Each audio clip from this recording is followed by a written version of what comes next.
All right. Just want to say something real quick first. I notice that if I talk about, whether it's radiation from Fukushima, cancer causing things, whatever, Obamacare, healthcare, I don't get nearly as many views on my videos as if I talk about other stuff. If I start talking about finance, silver, precious metals, webbot, things like that, especially webbot, or if there's like a Lindsey Williams update, those webbot and Lindsey Williams updates, I get a bunch of views.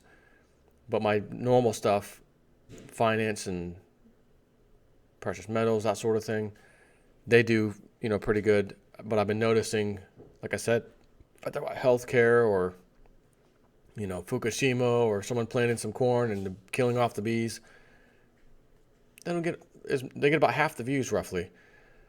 So I'm thinking I'm just not going to mention those things. I might as well give the people what they want, right? As they say, give the people what they want. And that's what I usually focus on mostly anyways is, finance and PMs, whatnot.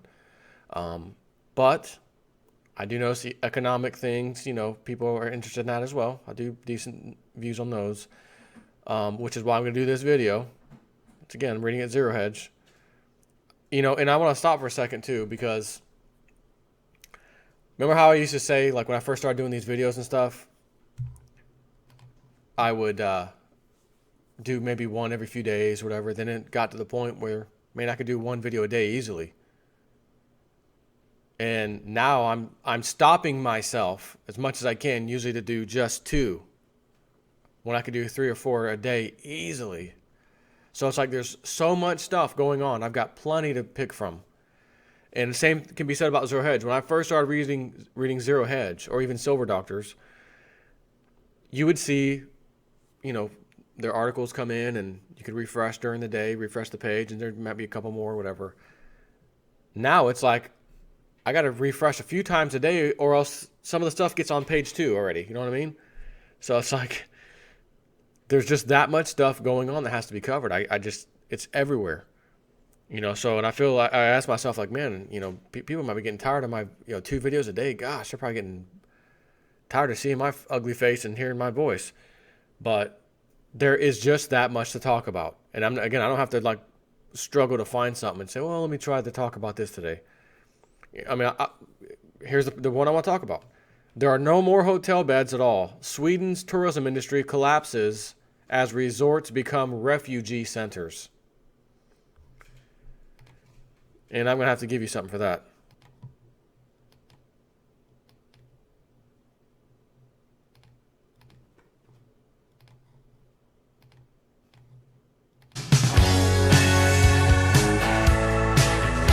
You don't have to live like a refugee. I'm sorry. I know that was wrong, but it felt so good. The freaking hotel industry, tourism industry, which is, by the way, absolutely humongous. In Sweden, in particular, is pretty much using all of the resorts, hotels, or whatnot for refugees. Whichever way we slice the data, the growth in working age population stands out as a key driver of economic growth for most countries. A healthy dependency ratio, a skilled workforce, together with strong institutions and an absence of major resource imbalances is usually the formula for country-level success. But with most DMs weighed down by aging populations, a key question is this: can people inflows counter challenging demographics? And the short answer is yes. That's what Goldman said just last autumn as Europe's refugee crisis began to spiral out of control. We're not sure if it had occurred to the bank just how large the people inflows into Western Europe would end up being, because the implication is in the excerpted passage above is that the influx of people may actually be a good thing, economically speaking, if it ameliorates negative demographic shifts. Of course, Goldman may be proven right in the long run, but in the short term, the mass migration is straining Western Europe's resources and now looks to drive up the unemployment rate in Germany. German joblessness was unchanged in March, snapping a run of 5 consecutive declines, in a sign that Europe's largest economy may be struggling to absorb a wave of refugees, Bloomberg wrote. A new report from Berlin's labor agency suggests that it will likely be years before the country experiences any benefit from the migration wave. Oh, you got that right. I just dropped a stinking turd on your front porch. It'll likely be a few years before that's beneficial to you. Like when it's gone for good. When it leaves is when it's gone, when it's beneficial to you. So when the migrants leave, that's when it's beneficial to you. Because if these migrants are essentially welfare people, they're getting welfare immediately. So how does adding welfare recipients to a society say, well, in a few years we'll absorb it and it'll help the economy? How does someone, taxpayers specifically, paying for these handouts on top of massive handouts, as I talked to you the other day about the video, the big giant pie chart, $600 billion defense spending, and then an even bigger one, which even shocked me, I didn't realize this, that if you add up all the little handouts, welfare recipients, and, whether it's Medicaid, all of it, just call it unfunded liabilities, they're massively taking up the pie chart. So let's add more people to that and say in a few years it'll be beneficial. Be good for the economy. Right. That's essentially what they're trying to say. Meanwhile, in Sweden, the tourism industry is being choked off by the migrant flows.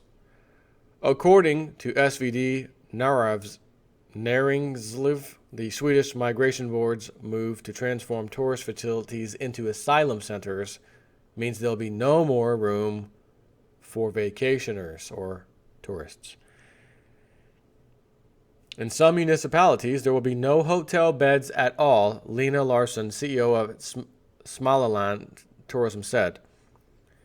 And this is a Google translation, so this may not come out perfect. For example, expected the large visiting goal Astrid Lindgren stand without quality accommodation when both the guest house and hostel continues to be asylum facilities in the summer.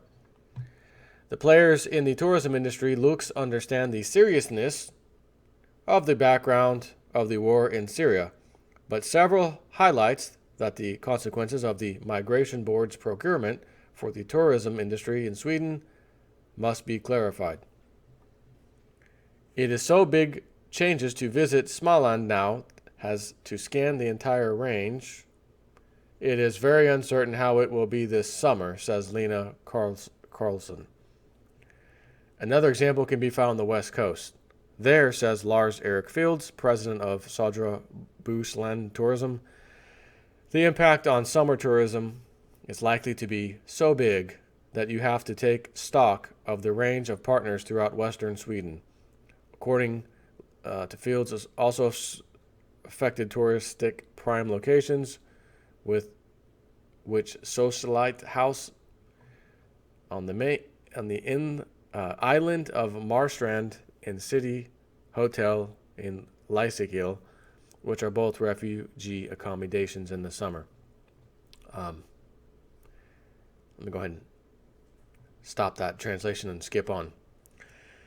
So there you have it, an industry that brings in around $32 billion a year, and that doesn't count the $12 billion that tourists spend on food, entertainment, transportation, is about to disappear entirely thanks to the housing needs of these so-called migrants. If you want to get a good idea of just how important tourism is to Sweden's economy, take a look at this graph.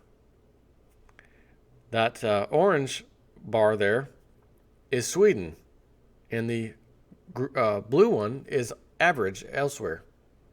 So as you can see, Sweden is a pretty big hotspot for tourism. Excuse me. Yeah, Jay Snip in the back. Go ahead. Listen, I got an idea. I want to run it by the smartest guys in the room. CEO, Vice President. Okay. I think we got to stop housing the tourists in the hotels. Tell them to go somewhere else.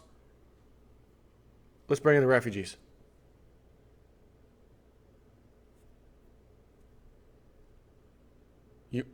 You like that idea? So now I'm one of the smartest guys in the room? Wow. Only a moron would do that. You ever hear the term shooting yourself in the foot? That's not just shooting yourself in the foot, that's chopping your foot off. Ain't gonna fix that.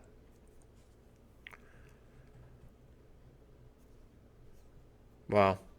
And it says here is the final insult. Sweden's tourism industry employs around 160,000 people. The number of refugees Sweden took in from the Middle East in 2015 was 160,000. Not amazing. And you bring these people in, and keep in mind, let's just, for the sake of this argument, pretend that every one of the 160,000 migrants that came in, no terrorism, no raping, just forget all that. These were people who were actually torn from their homes, misplaced, displaced, and they came in. Sweden opens its arms, and these people find, in other words, nothing bad is really happening. We brought these people in. Now they're going to intermingle within your society. You cannot take somebody who is living in that kind of lifestyle, that kind of situation, that kind of part of the earth. They're living in huts. Some of these people are like in huts. You see some of the housing they live in. You see what they're used to doing, what they're used to seeing. Guns, bullet, everything. They're just used to all that stuff. And then you're going to bring them into this nice, peaceful house and, normal society. And you're going to intermingle that within everybody. It can't work. Multiculturalism has not ever worked when they try to do it to some country. So of all the different cultures out there, let's bring in war-torn Middle Easterners. Let's see how that works. Again, they are gearing us up for the war of our lives. World War III. It has to happen. Again, when the economy's in shambles and they've fudged the numbers. And again, with that $65 billion misprint on how much people spent, consumer spending was up. And then on the third month, what was that quarter like? Big misprint. What, you missed it by like 20 billion? It wasn't 65, it was like 45? A lot worse than that. 35? Keep going. 25? Keep going. 15? That's close. They only spent 15 billion, but when you printed the numbers, you said that was 65 billion. Revision. We revised it. You can't ever revise something that drastic. You can't ever come out and say, consumer spending is fantastic. And then the numbers come out later, the real numbers. Oh, we got to revise that. I wonder if anyone's ever sent that particular part of the government, Freedom of Information Act request. I've noticed you revise everything, and it's always revised worse. Who is telling you to give these great numbers, and then 2 or 3 months later, you come up with the real numbers? Who is telling you to do this and making you do this? Freedom of Information Act request. That's what we want to know.